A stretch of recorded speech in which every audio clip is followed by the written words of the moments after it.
Well, we have a new Spongebob movie coming out, so I guess it only makes sense to finally talk about an episode. And despite being a really easy target, I feel I'm gonna get a lot of shit for this one.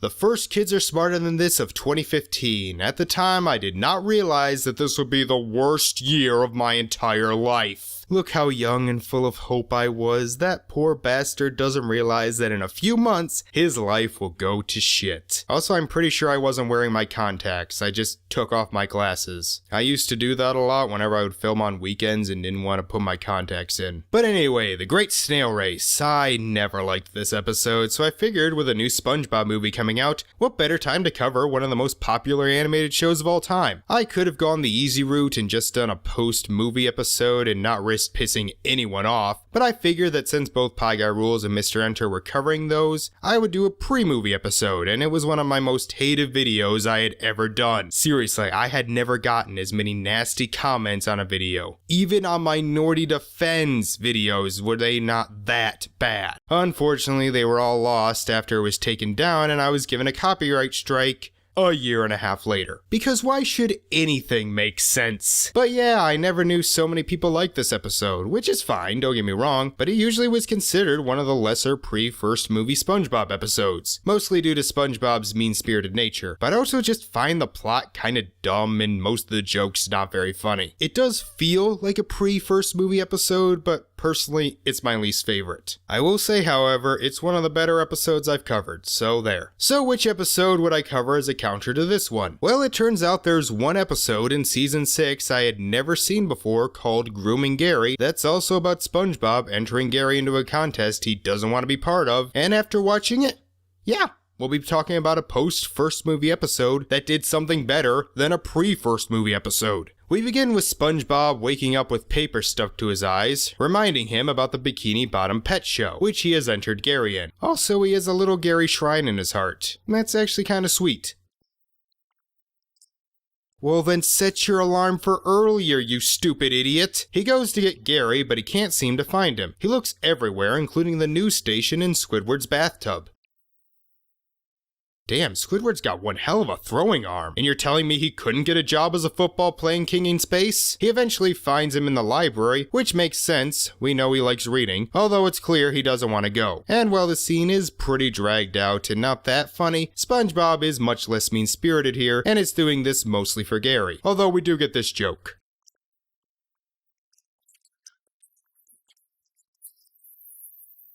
So, wait a minute, Show Dogs wasn't allowed to do that joke without people saying it promoted child grooming, but SpongeBob is allowed to? Gary loses his shell to try and escape, but it's no use. So they get to the show and see the typical snooty pet owners treating their pets in that pretentious way that snooty pet owners do. They're not that funny, but they get the point across fine. Although there are a few too many gross out shots here. I've heard this was a problem in season 6.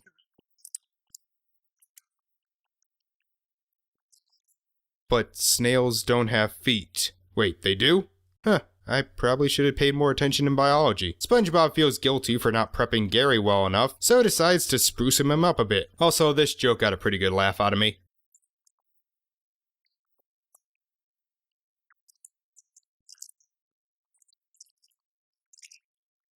So apparently, despite the fact that the show had started, they go all the way back to the house to prep Gary. Not sure why they couldn't do it there, but okay.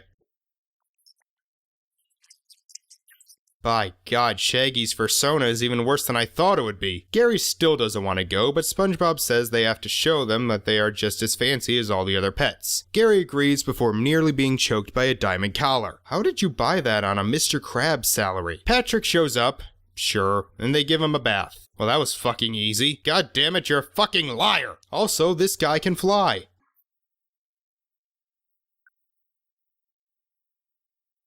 I have several questions. Patrick is forced to stay behind the red rope, causing him to cry and run away. More scenes of owners practically abusing their pets that kind of make what SpongeBob did in the Great Snail Race look tame. Gary once again tries to escape, but can't as the judging starts. And after not giving an undercarriage check to any of the other snails, the judge of course gives one to Gary, because we need a conflict to set up the climax. Gary goes up to the podium to give a speech.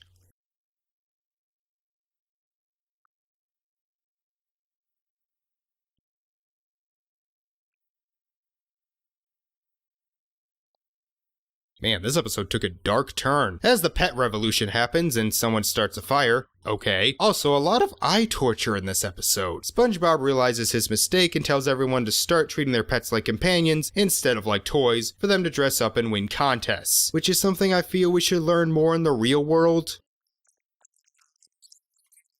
So, do you understand him or not? The announcer says that SpongeBob and his pet win, meaning they learned nothing. But it's actually not Gary who won, but his other pet.